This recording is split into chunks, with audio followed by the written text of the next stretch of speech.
नमस्कार दोस्तों, कैसे हैं आप लोग। 9 फरवरी 2024 और उसके साथ साथ 10 फरवरी 2024 उसके इंपॉर्टेंट टॉपिक्स के बारे में बात करेंगे। देखिए 5-6 इंपॉर्टेंट टॉपिक्स ही हैं। इस समय पे ज्यादा इंपॉर्टेंट टॉपिक्स आ नहीं रहे, क्योंकि आपको पता है कि पूरे देश का माहौल क्या है, अप्रैल और मई में क्या होने वाला है। तो सारे आर्टिकल उससे ही रिलेटेड हैं। हर जगह पे अलग अलग आइडियोलॉजी के लोग अलग अलग अपना व्यू पॉइंट देख रहे हैं, उसमें हम घुसने वाले नहीं हैं। हम यहाँ पे अपने एग्जाम्स पर्सपेक्टिव से मोस्ट इंपॉर्टेंट चीजें देखेंगे। तो भारत रत्न से रिलेटेड एक आर्टिकल है, आरबीआई की मॉनेटरी पॉलिसी कमेटी ने यहाँ पे क्या व्यू लिया है, इससे रिलेटेड एक इंपॉर्टेंट आर्टिकल है। रिसेंटली इंटरिम बजट में फाइनेंस मिनिस्टर ने 1 लाख करोड़ रुपए का कॉर्पस अलॉट किया है as interest free loans to long term financing and refinancing. तो बेसिकली देखिए, इंडिया के अंदर रिसर्च एंड डेवलपमेंट के ऊपर प्राइवेट सेक्टर कितना खर्चा करता है, सरकार कितना खर्चा करती है, हायर एजुकेशन रिसर्च इंस्टीट्यूट कितना खर्चा करते हैं, राज्य की सरकार कितना खर्चा करती, कितना होना चाहिए, डेवलप्ड कंट्रीज के रिस्पेक्ट में कितना है, और उसमें ये 1 लाख करोड़ रुपया क्या कर पाएगा। इन सब चीजों को लेकर एक आर्टिकल है, अच्छा आर्टिकल, इसको डिस्कस करेंगे। और पेटीएम पेमेंट बैंक के डिबैकल को समझने की कोशिश करेंगे। पेटीएम पेमेंट बैंक बंद हो चुका है, क्या गड़बड़ की इसने, किस बेसिस पे इसको बंद किया गया, अब आगे जो एग्जिस्टिंग पेटीएम बैंक के यूजर्स हैं वो कहां पे पोर्ट करेंगे, ये सब चीजें हम लोग यहां पे समझेंगे। तो आप समझ सकते हो कि 4-5 बहुत नॉलेजफुल आर्टिकल्स हैं यहां पे, आपको बिल्कुल क्रक्स में आपको यहां पे समझाने की कोशिश करूंगा। तो बिना टाइम वेस्ट किए आगे चलते हैं। पहला आर्टिकल, भारत रत्न यहां पे दिया गया है 3 लोगों को। कौन कौन? एक तो former prime minister PV Narasimha Rao ji को, ठीक है ना, और फॉर्मर प्राइम मिनिस्टर चौधरी चरण सिंह जी को, और एक ग्रीन रेवोल्यूशन के पायनियर एमएस स्वामीनाथन जी को, ठीक है ना। यहाँ पे अब देखिए, मेरा पर्सनल व्यू पॉइंट ये है कि जो सोसाइटी में लोगों के लिए काम करे उनको सीधे, जैसे एमएस स्वामीनाथन जी को दिया गया। अब जब आप कहीं ना कहीं पॉलिटिकल लीडर्स को देने लगते हो तो उसमें थोड़ी बहुत पॉलिटिक्स नजर आने लगती है। हालांकि पॉलिटिकल लीडर्स भी देश के लिए बहुत कुछ करते हैं। पीवी नरसिम्हा राव जी ने बहुत इंपॉर्टेंट स्टेप्स लिए थे, चौधरी चरण सिंह साहब ने भी बहुत इंपॉर्टेंट स्टेप्स लिए थे। तो इतने समय बाद उनको भारत रत्न दिया जा रहा है, लेकिन फिर भी कहीं ना कहीं जब पॉलिटिशियंस के पास जाता है तो उसमें बहुत सारे पॉलिटिकल व्यू पॉइंट्स आ जाते हैं। जैसे रिसेंटली लाल कृष्ण आडवाणी जी को दिया गया। अब उसके बाद यहाँ पे जो पीवी नरसिम्हा राव जी को दिया गया, जो कि कांग्रेस पार्टी के थे, हालांकि उस समय पे उनकी कांग्रेस पार्टी से बनती नहीं थी। तो न्यूज को देखते हैं। तो भैया, भारत रत्न दिया जा रहा है former prime minister PV Narasimha Rao ji को, चौधरी चरण सिंह को और एमएस स्वामीनाथन जी को, ठीक है ना। इससे पहले अभी कुछ दिन पहले अनाउंसमेंट आया था कि सोशलिस्ट लीडर कर्पूरी ठाकुर जी को दिया गया है और farmer deputy prime minister L के आडवाणी जी को दिया गया है। तो राष्ट्रपति भवन ने यह पर्टिकुलर स्टेटमेंट जारी किया। सबसे खास बात दोस्तों यह है कि एक साल में सबसे ज्यादा भारत रत्न 1999 में दिए गए थे, इससे पहले 4। तो 1999 एक ऐसा साल था जिस साल एक साल में ही 4 भारत रत्न दिए गए थे, और अब 2024 में एक साल में 5 भारत रत्न यहां पे दिए गए। हालांकि अपोजिशन ने भी ओवरऑल पीवी नरसिम्हा राव जी को जो भारत रत्न दिया गया इसकी तारीफ की गई है, एमएस स्वामीनाथन जी के रिस्पेक्ट में तारीफ की गई है, और चौधरी चरण जी के रिस्पेक्ट में भी तारीफ की गई है। अब पीवी नरसिम्हा राव जी का इंपॉर्टेंट रोल क्या था? देखिए 1991 के जो लिबरलाइजेशन, प्राइवेटाइजेशन और ग्लोबलाइजेशन के रिफॉर्म्स आए थे, वो कौन लेके आए थे? तो वो पीवी नरसिम्हा राव साहब लेके आए थे। वो अपने आप में बहुत ही रेवोल्यूशनरी स्टेप था उस समय पे। उसी प्रकार से फार्मर स्पेसिफिक पॉलिसी को बहुत प्रोएक्टिवली प्रमोट किया था श्री चौधरी चरण सिंह जी ने। और एमएस स्वामीनाथन साहब ने क्या किया है, ये तो पूरा इंडिया जानता है, आगे आने वाले समय में जानेगा। फूड सिक्योरिटी के रिस्पेक्ट में, ग्रीन रेवोल्यूशन के रिस्पेक्ट में कितने इंपॉर्टेंट थे एमएस स्वामीनाथन साहब, ये आप सबको पता है। तो बेसिकली जितने भी पॉलिटिकल स्पेक्ट्रम की पार्टीज हैं, including ruling party, opposition party, सब ओवरऑल इस भारत रत्न से रिलेटेड डिक्लेरेशन को सपोर्ट कर रहे हैं। अगले टॉपिक पे चलते हैं दोस्तों, लेकिन उससे पहले मेंटरशिप कोर्स के बारे में, जैसा कि मैं आपको हमेशा बताता हूं, बहुत ही सस्ते और अफोर्डेबल दाम में ये मेंटरशिप कोर्स अवेलेबल है यहाँ पे दोस्तों, ओनली 6000 रुपीज का। ओनली मैं इसलिए बोल रहा हूं दोस्तों क्योंकि इसमें बहुत सारी इंफॉर्मेशन आपके लिए अपलोड की गई है। फिल्म टिडबिट्स की ऑलमोस्ट 400 वीडियोस पीछे बन चुकी हैं, वो अपलोड हो जाएंगी आने वाले 10 से 15 दिनों के अंदर। तो जिन लोगों ने खरीदा वो बोले से फिल्म टिडबिट्स में भी 150 ही आई है। 150 नहीं दोस्तों, बहुत आने वाली हैं, क्योंकि आपका जो प्रीलिम्स का एग्जाम है वो मई में है। आपको दबा के फिल्म टिडबिट्स मिलेंगे, आप उसका टेंशन मत लीजिए। ऑलरेडी हजारों की तादाद में जो वीडियोस है इस मेंटरशिप प्रोग्राम में ऑलरेडी अपलोड हो चुकी हैं। टेस्ट सीरीज भी यहाँ पे आपके लिए अवेलेबल है, तो आप इस मेंटरशिप कोर्स को सब्सक्राइब कर सकते हैं। जब आप इस मेंटरशिप कोर्स के कंटेंट सेक्शन में जाएंगे, आपको फोल्डर्स भी यहाँ पे नजर आ जाएंगे और मेन पेज पे भी वीडियोस आपको अपलोडेड नजर आएंगी, तो आप आराम से इन वीडियोस को एक्सेस कर सकते हैं। तो do subscribe to the mentorship course दोस्तों, ये आपकी प्रोफेशनल रिस्पेक्ट में काफी इंपॉर्टेंट है, बहुत मेहनत से बनाया गया हुआ ये कोर्स है। आप www.harshitdwedi.com पे जाके इस मेंटरशिप कोर्स को सब्सक्राइब कर सकते हैं, या फिर मेरी ऐप हर्षित द्विवेदी एजुकेशन को डाउनलोड कर लीजिए, आप एंड्रॉइड से या फिर iOS से, वहां पे भी आप कर सकते हैं। जो वीडियो आप देख रहे हो, इस वीडियो के डिस्क्रिप्शन बॉक्स में भी आपको जो कोर्स का लिंक है वो मिल जाएगा, वहां पे भी जाके इसको खरीद सकते हैं। It is available at a very affordable cost. चलिए भाई, अगले आर्टिकल पे आ जाते हैं। अगला आर्टिकल है आपका prudence prevails, policy makers must continue to keep focus on showing price gains. देखिए आरबीआई की मॉनेटरी पॉलिसी कमेटी ने फिर से मॉनेटरी पॉलिसी कमेटी के रिस्पेक्ट में मीटिंग करी और जो बेंचमार्क इंटरेस्ट रेट्स हैं जैसे कि रेपो रेट हो गए, रिवर्स रेपो हो गए, उनको उतना ही रखा गया जो पहला है। और यहाँ पे बेसिक प्रिंसिपल क्या बताया जा रहा है, withdrawal of accommodation. Withdrawal of accommodation का मतलब क्या है, अकोमोडेशन मतलब देखिए इकोनॉमी में आपकी इकोनॉमिक एक्टिविटी होते रहे, पैसों का फ्लो बढ़ा रहे, लिक्विडिटी बढ़ा ही रहे, तो इसको कहीं ना कहीं आप बोलते हो लूज मॉनेटरी पॉलिसी। और अकोमोडेशन में यही होता है कि भाई आप लिक्विडिटी को बढ़ा के रखो, इकोनॉमिक मोमेंटम बना के रखो। तो इकोनॉमिक मोमेंटम कब बनेगा, जब मार्केट में इकोनॉमी में पैसे इन्वेस्ट रहेंगे। अब जब इस एकोमोडेशन को आप हल्का फुल्का विड्रॉ करते हो, मार्केट से लिक्विडिटी को हल्का फुल्का विड्रॉ करते हो, तो आपका ऑब्जेक्टिव ये होता है कि लिक्विडिटी कम हो, पैसों का फ्लो कम हो, तो ये जो बढ़ता हुई महंगाई या इन्फ्लेशन है ये कंट्रोल में आ जाए। तो जो विड्रॉवल ऑफ अकोमोडेशन है ये इन्फ्लेशन को कंट्रोल करने के लिए किया जा रहा है। और 5-1 की मेजॉरिटी के साथ मॉनेटरी पॉलिसी कमेटी ने फिर से यही किया है। वो इन्फ्लेशन एक्सपेक्टेशंस को कम करना चाहते हैं। क्या है कि इंटरनेशनल फैक्टर्स की वजह से और कभी कभी फूड प्राइस में अनसर्टेनिटी की वजह से जो हेडलाइन इन्फ्लेशन की ट्रेजेक्टरी है वो बिगड़ जाती। इसीलिए छठी स्टेट मीटिंग में भी जो रेपो रेट है उसको 6.5% ही रखा गया। सब लोग बोल रहे थे कि 6.5% से कम किया जाएगा। अगर ये रेपो रेट 6.5% से कम होता है तो डेफिनेटली मार्केट के अंदर पैसा ज्यादा इन्फ्यूज किया जाता है आरबीआई के द्वारा, जिससे लिक्विडिटी बढ़ती है। लिक्विडिटी बढ़ती है, इकोनॉमिक स्पेंडिंग बढ़ती है, इकोनॉमिक मोबिलाइजेशन बढ़ता है, लोगों की बोरोइंग बढ़ती है, खर्चा ज्यादा होता है और उससे इन्फ्लेशन भी बढ़ता है। और इस समय पे इन्फ्लेशन को, महंगाई को कंट्रोल करना बहुत ज्यादा जरूरी है। समझ गए बात को? तो इसलिए यहां पे विड्रॉवल ऑफ अकोमोडेशन की पॉलिसी को कंटिन्यू रखा गया। ठीक है भाई। और फूड प्राइस प्रेशर्स कभी भी आ सकते हैं। फसल खराब हो गई है, इंटरनेशनल मार्केट में कहीं पे वॉर हो गया तो उस कंट्री से फूड के एक्सपोर्ट्स बंद हो गए, तो उसके चलते इंटरनेशनल फूड प्राइसेस में इंपैक्ट आता है, जिसका डोमेस्टिकली भी इंपैक्ट आता है। अगर आप हेडलाइन रिटेन इन्फ्लेशन की बात करो तो जुलाई में 15 महीने के हाई पे था रिटेन इन्फ्लेशन 7.4% पे, जो कि अक्टूबर में 4.87% पे आ चुका है। हालांकि अभी रिसेंटली देखें तो दिसंबर में फिर से बढ़ के 5.69% पे आ चुका है। ओके भाई, तो ये सब चीजें हैं। तो ओवरऑल ये जो आपका highly fluctuating food price inflation है, इस फूड प्राइस इन्फ्लेशन की वजह से ओवरऑल इन्फ्लेशन पे इंपैक्ट आ जाता है। तो फूड प्राइस इन्फ्लेशन कब गड़बड़ा जाएगा इसके बारे में हमको ज्यादा मालूम नहीं है। इसलिए विड्रॉवल ऑफ अकोमोडेशन की पॉलिसी को आरबीआई की मॉनेटरी पॉलिसी कमेटी ने यहां पे कंटिन्यू रखा है। ठीक ना। फिर ओवरऑल बहुत सारे पॉलिसी मेकर्स एक रिसेंटली आरबीआई बुलेटिन में ये भी बातचीत कर रहे थे कि भाई इंडिया के इन्फ्लेशन का टू कोहॉर्ट क्या है, तो इसमें भी ये बात की गई कि क्या फूड प्राइसेस की वजह से ही इंडिया का फूड इन्फ्लेशन यहाँ पे बढ़ता नजर आ रहा। तो ये सब चीज़ों की यहाँ पे दोस्तों बातचीत हुई है। इनफैक्ट मॉनेटरी पॉलिसी कमेटी ने यहाँ पे ये एस्टिमेट किया है कि जो एवरेज रिटेल इन्फ्लेशन है वो जनवरी से मार्च का, ये जो प्रेजेंट आपका क्वार्टर चल रहा है, इसमें 5% पे आ जाएगा। दिसंबर फोरकास्ट से लगभग 20 बेसिस पॉइंट यानी कि 0.2 परसेंटेज पॉइंट कम हो जाएगा। तो बेसिकली यहाँ पे फूड प्राइस इन्फ्लेशन आगे क्या होने वाला है वो राबी फसल की खेती के हार्वेस्ट पे भी पता चलेगा और बहुत हद तक इंटरनेशनल फैक्टर्स पे भी डिपेंड करेगा। तो अभी के लिए आरबीआई मॉनेटरी पॉलिसी कमेटी इस बात को लेकर कॉन्फिडेंट नहीं थी कि जनवरी से मार्च के क्वांटम में ओवरऑल फूड प्राइस इन्फ्लेशन की वजह से ओवरऑल इन्फ्लेशन पे क्या इंपैक्ट आने वाला है। तो इसी रिस्पेक्ट में आरबीआई की मॉनेटरी पॉलिसी कमेटी ने विड्रॉल ऑफ अकोमोडेशन के सिद्धांत को ही यहां पे असर्ट करके रखा है और ओवरऑल जो बेंचमार्क पॉलिसी रेपो रेट्स हैं उनको कांस्टेंट रखा है, उनको कम नहीं किया है। समझिए, ज्यादा बढ़ाना भी ठीक नहीं, ऑलरेडी बढ़े हुए हैं 6.5% पे, कम नहीं किया। ठीक ना। अब यहाँ पे दो मेजर आर्टिकल्स हैं। एक तो ये लूला डिसिल्वा वाला आर्टिकल देख लेते हैं। भाई ये president Jair Bolsonaro right wing president थे ब्राजील के, जबरदस्त तरीके से इन्होंने राज किया लेकिन अब ये हार गए। लूला डिसिल्वा यहाँ पे प्रेसिडेंट बन चुके हैं ब्राजील के।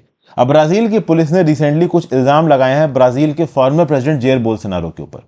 इनका यह बोलना है कि जेयर बोल्सोनारो ने कुछ मिलिट्री ऑफिसर्स के साथ मिलकर 2022 के प्रेसिडेंशियल इलेक्शंस के बाद एक तख्ता पलट करने की कोशिश की। 2022 के प्रेसिडेंशियल इलेक्शंस में जेयर बोल्सोनारो हार गए थे। ऑलरेडी साउथ अमेरिका की जो डेमोक्रेसी है वो बहुत यंग है।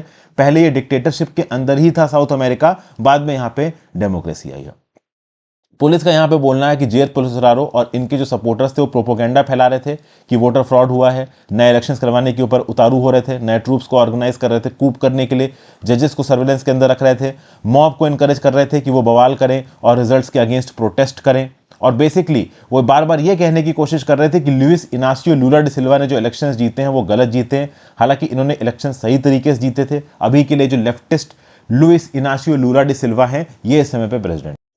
यहाँ पे जेयर बोल्सोनारो के ऊपर यह भी इल्जाम लगाया जा रहा है कि ब्राजील कांग्रेस में जो राइट्स कंडक्ट किए गए, सुप्रीम कोर्ट में प्रेसिडेंशियल ऑफिस में जो राइट्स कंडक्ट हुए, वो भी जेयर बोल्सोनारो ने कराए। तो ब्राजील की कोर्ट ने जेयर बोल्सोनारो को ऑर्डर किया है कि आप अपने पासपोर्ट को सरेंडर करिए। इनके 3 एलाइज और इनके हेड ऑफ द पार्टी को भी यहाँ पे अरेस्ट किया गया है, जेयर बोल्सोनारो को भी यहाँ पे अरेस्ट किया गया है।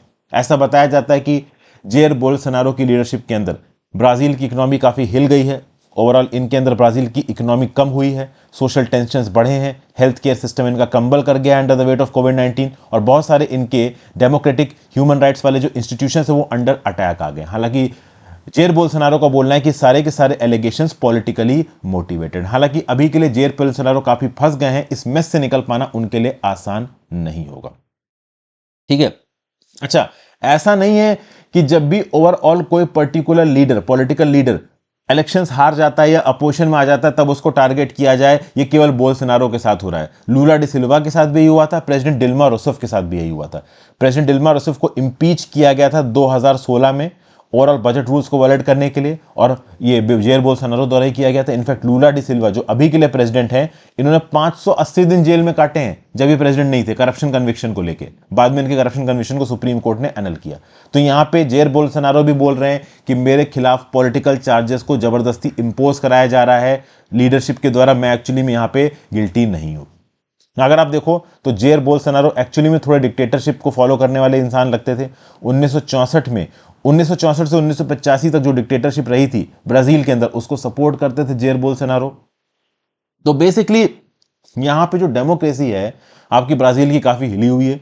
जो रूलिंग पार्टी वाला प्रेसिडेंट है वो अपोजिशन वाले को छोड़ता नहीं है, फिर चाहे पावर में जेयर बोल्सोनारो हो या फिर लुइस इनासियो लूला दी सिल्वा हो। समझ गए? तो ये सारी बातें ओवरऑल यहां पे हो रही हैं। आगे चलते हैं। Research and development spend, golden intervention और स्मोक एंड मिरर्स। देखिए समझते हैं। Recently union finance minister Nirmala Sitharaman ji ने इंटरिम बजट में अनाउंस किया कि वो एक कॉर्पस बना रही है 1 लाख करोड़ रुपए का, 50 साल इंटरेस्ट फ्री लोन्स दिया जाएगा यहां पे लॉन्ग टर्म फाइनेंसिंग और रीफाइनेंसिंग के लिए, जिसमें लॉन्ग टेन्योर्स होंगे और नील इंटरेस्ट रेट होंगे, ताकि प्राइवेट सेक्टर को इनकरेज किया जा सके कि वो रिसर्च और इनोवेशन में पैसा खर्च करें सनराइज सेक्टर्स में। सनराइज सेक्टर समझते हैं दोस्तों? सनराइज सेक्टर्स वो सेक्टर्स होते हैं जिनके अंदर कॉर्पोरेशन के ग्रोथ के चार्जेस बहुत ज्यादा तगड़े होते हैं। जैसे आर्टिफिशियल इंटेलिजेंस, ये अपने आप में एक सनराइज सेक्टर है, जो कि आगे आने वाले समय में डिजिटल रेवोल्यूशन आएगा, आर्टिफिशियल इंटेलिजेंस बेस्ड टेक्नोलॉजीज बहुत तेजी से आगे बढ़ेंगी, तो उसको आप क्या बोलोगे? हाँ भाई, ये सनराइज सेक्टर है। तो जो प्राइवेट सेक्टर का कंट्रीब्यूशन है इंडिया की ओवरऑल रिसर्च और डेवलपमेंट एक्सपेंडिचर में, वो as a fraction of GDP बहुत ज्यादा कम है। 2020-21 में प्राइवेट सेक्टर इंडस्ट्री ने ओवरऑल जो इंडिया के अंदर ग्रॉस एक्सपेंडिचर हुआ था रिसर्च एंड डेवलपमेंट पे, जिसको यहाँ पे जर्ड भी बोला जा रहा है, ये जर्ड बीमारी वाला जर्ड नहीं है, गैस्ट्रो इंटेस्टिनल रिफ्लक्स डिजीज नहीं है, ये gross expenditure on research and development की बात हो रही है। तो 2021 में जो gross expenditure on research and development हुआ, जीईआरडी हुआ, उसमें प्राइवेट सेक्टर ने मतलब प्राइवेट लोगों ने 36.4% रुपए इन्वेस्ट किया, केंद्र की सरकार ने 43.7% इन्वेस्ट किया, राज्य की सरकारों ने 6.7% इन्वेस्ट किया, हायर एजुकेशन इंस्टीट्यूशंस ने 8.8% इन्वेस्ट किया, पब्लिक सेक्टर इंडस्ट्री ने 4.4% इन्वेस्ट किया। पब्लिक सेक्टर इंडस्ट्री मतलब एनटीपीसी हो गया, बीएचईएल हो गया, आईओसीएल हो गया, ओएनजीसी हो गई। समझ गए? अब अगर आप देखो तो 2021 जिसका डाटा की बात हो रही है, उस साल जो ग्रॉस एक्सपेंडिचर हुआ था रिसर्च एंड डेवलपमेंट पे, वो था 1.27 लाख करोड़। तो उस हिसाब से प्राइवेट सेक्टर ने पैसा कितना खत्म किया?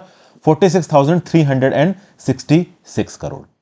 समझ गए? अब अगर आप इसको कंपेयर करते हो दुनिया की टॉप मोस्ट साइंस एंड आप टेक्नोलॉजी पे बेस्ड इकोनॉमी से, जैसे कि आप इसको कंपेयर करो यूनाइटेड स्टेट्स से, जर्मनी से, साउथ कोरिया से, तो जर्मनी के अंदर जो प्राइवेट सेक्टर कंट्रीब्यूशन है, जर्ड है, ऐसा आप कह लो इकोनॉमी के परसेंटेज में, वो 67, मतलब जितना भी ओवरऑल पैसा खत्म हो रहा है जर्मनी के अंदर रिसर्च एंड डेवलपमेंट पे, उसमें 67% उसका प्राइवेट सेक्टर कंट्रीब्यूट कर रहा है। ये नंबर साउथ कोरिया के लिए है 79%, ये नंबर यूएसए के लिए है 75%। तो जो चीज 67%, 79% और 75% है Germany, south Korea, United states के लिए, वही चीज इंडिया के लिए 2020-21 में केवल 36% थी। To be precise 36.4%। ये बहुत इंपॉर्टेंट इकोनॉमिक स्टैटिस्टिक है, इसको अपने नोट्स में इनकॉर्पोरेट कर लीजिए। कौन कौन सा? Germany, south Korea, United states वाला भी और इंडिया वाला भी। इंडिया का सान लिख दीजिएगा 2020-21। अब सबसे क्वेश्चन यहां पे ये उठता है दोस्तों कि भाई इंडिया एक डेवलपिंग कंट्री है, तो क्या डेवलपिंग के अंडर कंट्री के अंदर प्राइवेट सेक्टर को यहां पे लीडरशिप लेनी चाहिए या पब्लिक सेक्टर को लीडरशिप लेनी चाहिए? क्योंकि इंडिया के अंदर तो ऐसा लगता है सबको सरकार ही कर रही है। ओके, अगर आप देखो तो एब्सोल्यूट टर्म्स में इंडिया का जो एक्सपेंडिचर है रिसर्च एंड डेवलपमेंट के ऊपर वो बढ़ रहा है। अगर आप देखो तो 2009-10 में इंडिया ने 1.1 लाख करोड़ रुपए खत्म किए थे रिसर्च एंड डेवलपमेंट में, और ये नंबर 2020-21 तक 1,27,000 करोड़ हो गया। तो भाई इंक्रीज तो हो रहा है, ऐसा तो हम नहीं कहेंगे कि हम लोग रिसर्च एंड डेवलपमेंट पे पैसा नहीं खत्म कर रहे हैं। बट अगर आप इसको as a percentage of GDP देखते हो तो वो कम हुआ है। तो एज अ परसेंटेज अगर आप जीडीपी देखोगे तो उस रिस्पेक्ट में अगर आप देखो तो 0.82% ऑफ जीडीपी हमने खत्म किया अपने रिसर्च एंड डेवलपमेंट पे कब, 2009-10 में, और ये नंबर 2020-21 में 0.64% पे आ गया। और वहीं पे अगर आप बाकी इकोनॉमीज की बात करें, जैसे फॉर एग्जांपल हम बात करें ब्राजील की, इवन ब्राजील अपनी जीडीपी का 1.16% खत्म करता है किस पे, रिसर्च एंड डेवलपमेंट पे, ठीक है ना। साउथ अफ्रीका 0.83% खत्म करता है। तो भैया जर्ड टू जीडीपी रेशियो, यानी कि gross expenditure on research and development to gross domestic product, इसका जो रेशियो है, ठीक है ना, रिसर्च एंड डेवलपमेंट को आपने न्यूमरेटर में लिखा, ग्रॉस डोमेस्टिक प्रोडक्ट को डिनोमिनेटर में लिखा, ये कम से कम 1% तो रखो। इंडिया के अंदर 2009-10 में ये 0.82% था और 2020-21 में 0.64% पे आ गया। ये भी एक बहुत इंपॉर्टेंट इकोनॉमिक स्टैटिस्टिक है, नोट में इनकॉर्पोरेट कर लीजिए। और अगर आप यही number Germany, south Korea, US जैसी इकोनॉमी के लिए देखेंगे तो बहुत ज्यादा है। अब सवाल उठता है कि इंडिया के अंदर क्या सब कुछ हमको प्राइवेट सेक्टर पे छोड़ देना चाहिए, क्या पब्लिक सेक्टर कुछ नहीं करेगा? तो बिल्कुल करेगा। देखिए, जब इकोनॉमी शुरू हुई थी, जैसे यूरोप रीबिल्ड हो रहा था सेकेंड वर्ल्ड वॉर के बाद, तो जर्मनी हो गया, फिर चाहे साउथ कोरिया हो गया, फिर चाहे यूएस हो गया, इन सब कंट्रीज की सरकार ने पहले पैसा खत्म किया और उसके बाद धीरे धीरे करके इनकी जो प्राइवेट सेक्टर है वो स्ट्रांग हुआ और उसने पैसा खत्म करना शुरू किया, ठीक है। तो शुरुआत में चाहे फिर जापान हो, साउथ कोरिया हो, बाकी इकोनॉमीज हो, उन्होंने टेक्नो नेशनलिस्ट पाथ को चुना। शुरुआत में इनके ओवरऑल सरकार ने ही पैसे यहां पे खर्च किए और उसके बाद इनकी प्राइवेट कंपनीज इस काबिल हो गई कि वो यहां पे पैसा खत्म करने लगी। आज की डेट में दोस्तों ओवरऑल इनोवेशन केवल इकोनॉमिक ग्रोथ के लिए नहीं करना है। शुरुआत में सेकेंड वर्ल्ड वॉर के बाद और आज से 20-30 साल पहले, 2-3 डिकेड्स पहले, जो पैसा खत्म होता था एक्सपेंडिचर में या फिर कह लो रिसर्च एंड डेवलपमेंट में, वो बेसिकली इनोवेशन के लिए होता ताकि इकोनॉमिक ग्रोथ की जा सके। आज की डेट में इकोनॉमिक ग्रोथ के साथ साथ इन्वायरमेंटल जस्टिस और सस्टेनेबिलिटी भी बहुत इंपॉर्टेंट हो गई है। तो आज के समय पे जो ऑब्जेक्टिव है इस रिसर्च एंड डेवलपमेंट का, वो बहुत ज्यादा वाइड और एक्सपेंसिव हो गया है। एक्सपेंसिव मतलब वाइड इन एक्सपेंस, EXPANS वाली बात कर रहा हूं मैं, ठीक है भाई। तो इन्वायरमेंट राइट्स और रिसोर्सेज के लिए भी लड़ना है, ठीक है ना। जो प्राइवेटाइजेशन हो रहा है एजुकेशन हेल्थ केयर का, उसको भी लोगों के लिए अफोर्डेबल बनाना है। तो बेसिकली प्राइवेट कंट्रीब्यूशंस जो हैं R&D में वो बढ़ाने चाहिए। अब देखिए, जैसे यहाँ पे सरकार ने अनाउंस किया 1 लाख करोड़, तो ऑब्वियसली बात है जितनी भी प्राइवेट सेक्टर की कंपनीज हैं इनको 1 लाख करोड़ पे डेप्ट फ्री लोन मिल सकता है, तो वो डेफिनेटली इसको आई कर रही होंगी कि भाई किस हिसाब से पैसा यहाँ पे मिलने वाला है। जरूरी ये है दोस्तों कि पब्लिक सेक्टर R&D एक्सपेंसेस को स्टेट लेवल पे बढ़ाया जाए। उसकी वजह ये है कि भाई देखिए, स्टेट के लेवल पे जो स्टेट यूनिवर्सिटीज है, वहां पे जो ग्राउंड लेवल पे रिसर्चर्स काम कर रहे हैं, उनको लोकल लेवल की प्रॉब्लम्स का पता है, उनको लोकली रेलेवेंट प्रॉब्लम्स पता है। तो ये locally relevant problems ground level पे इन रिसर्चर्स को अगर सॉल्व करते हैं तो इनको एक प्रॉपर फाइनेंस की अवेलेबिलिटी करवानी पड़ेगी, फंडिंग की अवेलेबिलिटी करवानी पड़ेगी, इनके लिए सूटेबल पॉलिसीज बनानी पड़ेंगी। तो नेशनल लेवल पे देख समझ के पैसा खत्म करना पड़ेगा। तो ग्राउंड लेवल पे, स्टेट के लेवल पे जो स्टेट यूनिवर्सिटीज हैं उनके पास पैसा पहुंचना चाहिए राज्य की सरकार की तरफ से। लेकिन राज्य की सरकारें जो स्टेट गवर्नमेंट होती हैं वो पैसा फ्री में सोशल वेलफेयर प्रोग्राम्स के लिए तो बांटती हैं, रिसर्च एंड डेवलपमेंट के लिए वो ज्यादा नहीं बांटती, क्योंकि हर सरकार का ऑब्जेक्टिव होता है कि वो पहले इलेक्शन जीत ले। और साइंस एंड टेक में पैसा इन्वेस्ट करके आप इलेक्शन तो नहीं जीत पाओगे, आप 10 साल में ओवरऑल सोशल और इकोनॉमिक इंडिकेटर्स को और ह्यूमन डेवलपमेंट को बढ़ा पाओगे, बट उतना लंबा कोई व्यू पॉइंट लेके चलता नहीं। अब एक एग्जाम्पल यहां पे और दिया जा रहा है, ये जो 1 लाख करोड़ रुपए एलोकेट किया गया, ये क्वांटम काफी कम है। ये कम कैसे बता रहा है ऑथर? तो ऑथर का ये बोलना है कि अगर आप इंडियन बायो इकोनॉमी रिपोर्ट 2023 को देखो, इसको प्रिपेयर किया गया बायोटेक्नोलॉजी इंडस्ट्री रिसर्च असिस्टेंस के द्वारा, रिसर्च असिस्टेंस काउंसिल के द्वारा, इसको आप बिराक भी बोलते हो, BIRAC। इसने बोला है कि अगर बायो इकोनॉमी रिसर्च से बायो मैन्युफैक्चरिंग की तरफ आपको स्टार्टअप्स को लेके जाना है तो कम से कम $2 बिलियन का खर्चा होगा। समझ गए? तो 1 लाख करोड़, $2 बिलियन कितना हो गया? तो भैया $1 बिलियन होता है लगभग 8,000 करोड़, $2 बिलियन हो गया 16,000 करोड़। तो कुल मिला के एक केवल बायोटेक्नोलॉजी के अंदर स्टार्टअप्स के ट्रांजिशनिंग का खर्चा $2 बिलियन आ रहा है। तो 1 लाख करोड़ रुपए यहां पे इतना ज्यादा नहीं है कि ओवरऑल रिसर्च एंड डेवलपमेंट के इकोसिस्टम को अच्छा किया जा सके। तो यहां पे और पैसों के अलॉटमेंट की जरूरत है। तो सरकार को यहां पे क्लैरिफाई करना पड़ेगा कि वो 1 लाख करोड़ किस प्रकार से खर्च करने वाले हैं। सिर्फ इंटरिम बजट में ये बोल देना कि हम 1 लाख रुपए करोड़ खर्च करेंगे, इससे कुछ फर्क नहीं पड़ेगा। क्या मोडस ऑपरेंडी होने वाली सरकार की, कौन से सनराइज सेक्टर्स को यहाँ पे टारगेट किया जाएगा, किस हिसाब से पैसे यहाँ पे बांटे जाएंगे, कितने बड़े कॉर्पोरेट्स को, कितने MSMEs को, ये सब यहाँ पे सरकार को क्लैरिफाई करना चाहिए। फिर आगे आ जाते हैं पेटीएम पेमेंट बैंक डिबेकल। भैया recently fintech services provider Paytm को तगड़ा झटका लगा है। रिजर्व बैंक ऑफ इंडिया ने पेटीएम की जो बैंक सब्सिडरी है Paytm payment bank limited PPBL, इसके ऊपर रेस्ट्रिक्शंस लगा दिए हैं कि ये नए डिपॉजिट्स नहीं ले सकते और अपने अकाउंट्स में टॉप अप नहीं करा सकते। तो पेटीएम बैंक के अंदर अगर आपका अकाउंट है तो आप उसमें एक्स्ट्रा पैसा खर्च नहीं कर सकते। हाँ, एग्जिस्टिंग पैसा अगर आपके पेटीएम बैंक के अकाउंट में है तो उसको आप खर्च कर सकते हो, बट उसमें आप और क्रेडिट नहीं कर सकते। ये यहां पे आरबीआई की तरफ से रिस्ट्रिक्शन लगा दी गई है। मार्च 2022 में पीपीबीएल पे एक और रिस्ट्रिक्शन लगाई गई थी कि आप नए कस्टमर्स को ऑनबोर्ड नहीं कर सकते। तो बेसिकली आरबीआई ने पेटीएम नाम की जो कंपनी है जिसको ओन करती है ओसीएल नाम की कंपनी 197 कम्युनिकेशंस, इसकी जो सब्सिडरी है पीपीबीएल के ऊपर नॉन कंप्लायंस के चार्जेस लगाए हैं। ऐसा बोला है कि सुपरविजरी कंसर्न्स है बैंक के अंदर, इस बैंक के अंदर नो योर कस्टमर नॉर्म को ठीक तरीके से नहीं किया जा रहा, क्योंकि 1000 अकाउंट्स के लिए एक ही पैन कार्ड का इस्तेमाल किया गया था। तो इस प्रकार की कुछ चीजें हैं। इनफैक्ट ये जो पर्टिकुलर रिस्ट्रिक्शंस है ना पीपीबीएल के ऊपर, ये इसको हर्ट करेंगे। कैसे हर्ट करेंगे? जो फास्टैग और नेशनल कॉमन मोबिलिटी कार्ड होते हैं ना, इनके अंदर भी आप ओवरऑल पैसा क्रेडिट नहीं कर सकते अगर वो पेटीएम से इशू हुआ है। हालांकि पेटीएम वालों का बोलना है कि देखिए, जब भी ओवरऑल ये फास्टैग इशू किया गया था तो किसी ना किसी थर्ड पार्टी बैंक के साथ भी जुड़ा हुआ होता है, जैसे कि आईसीआईसीआई के साथ, एचडीएफसी के साथ। तो पेटीएम वालों का बोलना है कि आप आईसीआईसीआई एचडीएफसी के थ्रू टॉपअप करा सकते हो। तो पेटीएम वाले भी इस पर्टिकुलर प्रॉब्लम से निकलने के चक्कर में है। इस समय पे देखा जाए तो ये जो 197 कम्युनिकेशन लिमिटेड नाम की कंपनी है, इसके अंदर ये जो पीपीबीएल आ रहा है पेटीएम पेमेंट बैंक लिमिटेड है, इसमें टोटल 330 मिलियन वॉलेट अकाउंट्स है, 33 करोड़ अकाउंट्स। अब ये 33 करोड़ अकाउंट आप समझो पैसा क्रेडिट नहीं कर सकते अपने अकाउंट के अंदर, और खर्च भी एक लिमिट तक कर सकते हैं। तो आप सोचो, आप क्या किसी एक ऐसे पर्टिकुलर बैंक में अपना अकाउंट खोलना चाहोगे जहां पे आप पैसा क्रेडिट ही नहीं कर सकते, जहां पे आरबीआई इस प्रकार के सुपरविजरी स्ट्रक्चर्स लगा रहा है? ऑब्वियसली बात आप नहीं करना चाहोगे। प्लस पीपीबीएल के ऊपर ये भी रिस्ट्रिक्शंस लगा दिए गए हैं कि वो एईपीएस, आईएमपीएस, इस प्रकार के बिल पेमेंट्स, यूपीआई, इन सब सर्विसेज को भी लोगों को प्रोवाइड नहीं कर सकते, और इन सबको 29 फरवरी तक यहां पे खत्म करना है। तो ये सब चीजें ओवरऑल यहां पे बोली गई। जितने भी ओवरऑल पाइपलाइन और नोडल अकाउंट ट्रांजैक्शंस हैं उनको 29 मार्च तक खत्म करना है। नोडल अकाउंट्स क्या होते हैं? तो देखिए क्या होता है कि पेटीएम पेमेंट बैंक में हो सकता है कि मेरे या आपके जैसा एक कस्टमर पैसा डाल रहा हो, लेकिन एक नोडल अकाउंट भी होता है। क्योंकि क्या होता है कि ज्यादातर हम लोगों के अकाउंट होते हैं आईसीआईसीआई के साथ, एचडीएफसी के साथ।